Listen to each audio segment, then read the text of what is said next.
What's up YouTube, and welcome to SoCal Supercars. This is actually going to be quite a different video. I usually just do a lot of car spotting videos and things of that nature, but now I've decided to do something on my own car. If you've been familiar with the channel already, you would have seen my first little overview / review of my car. It is a 2010 Mitsubishi Lancer Ralliart, and I've decided to do quite what a lot of other YouTubers have done with their own personal cars. And I'm going to do 5 things I love about my car.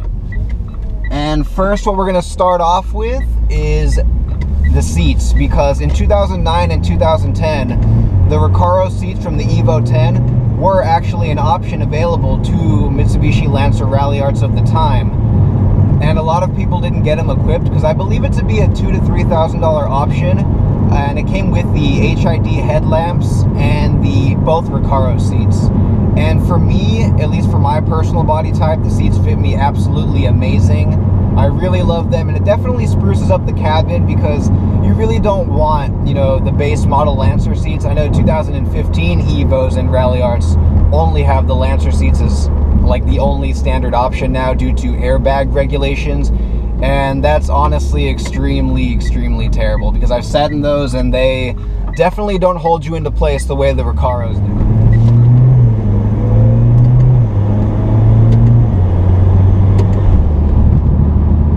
And for number 2, the second thing that I love about this car is the dual clutch transmission. Now, who would have thought that Mitsubishi would have a sub $30,000 car with a great dual clutch transmission?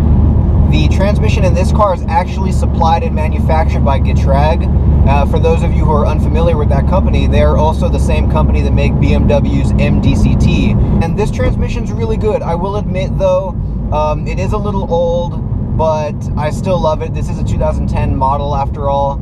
And in normal mode, it does pretty much what any transmission would do in normal mode. It tries to be a little fuel efficient, it'll keep you out of the boost, but that's fine, that's pretty much expected. But with sport mode and when you put it into manual mode, it turns into a completely different beast. The shift times are much quicker, it'll hold onto the gear a lot longer, and it's genuinely a lot of fun. I do wish that there was a manual option available for this car, but for the Lancer Ralliart, the only transmission option was the TC SST twin clutch gearbox. So that's probably what steered some people away from it, but for me, all in all, it's been an extremely reliable, very quick, very fun transmission. I know for some people they have had some issues with overheating, but thank God for me, I have avoided any and all of those issues that I've read about. Now, moving on to number 3. The third thing that I love about this car is that this was the very first time that the Ralliarts had all-wheel drive.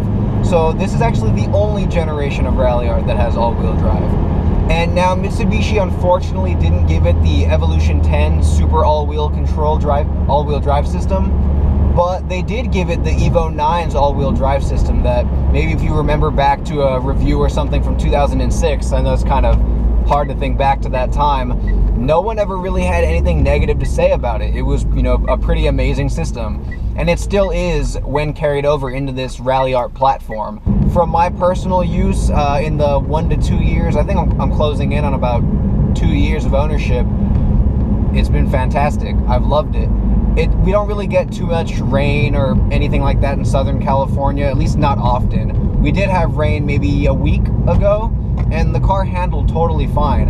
And I'm not even on like new tires. My tires are pretty close to being need to. What is this guy doing? He's driving 10 miles an hour. What the fuck? Anyway, so I'm not even on the newest of tires right now, and the car still sticks to the road amazingly, which is honestly not too surprising because I've always heard good things about Mitsubishi's all-wheel drive systems. Now, number 4 is something that may not actually be that important to some people, but for my lifestyle, I actually really need it, and that is trunk space. For the Evolution 10 GSR and MR, the trunk space is cut in half due to the battery and the washer fluid reservoir being in the trunk. So you not only lose about half of the trunk size, you also lose the ability for the back seats to fold down. Now in the Ralliart, You still have the ability to put the back seats down, but for me, the Ralliart's trunk definitely helps out because I always am hauling around tons of stuff, so I definitely do need the extra trunk space. And at number 5, this Ralliart is not only the first one to have all-wheel drive and a twin-clutch transmission, it's also the very first one to be turbocharged. It does use the same 4B11T as the Evo 10, although with a single scroll turbo as opposed to a twin scroll, and it's good for about 237 horsepower and 253 pound-feet of torque. Now, that horsepower number may not be all that impressive, especially today in 2015, when you compare it to the modern WRX. But all in all, if you're just using it as a road car that you're occasionally going to take to the canyons for a fun, spirited drive, it definitely is more than capable of getting the job done. Those are the 5 things that I love about the Ralliart. I hope you guys enjoyed that video. I know it's a little different to my usual exotic, car videos. If you guys want to keep up with me, make sure to follow me on Instagram. Be sure to share the video, like, comment, and subscribe for future supercar content. And thank you so much for watching. Peace out, YouTube.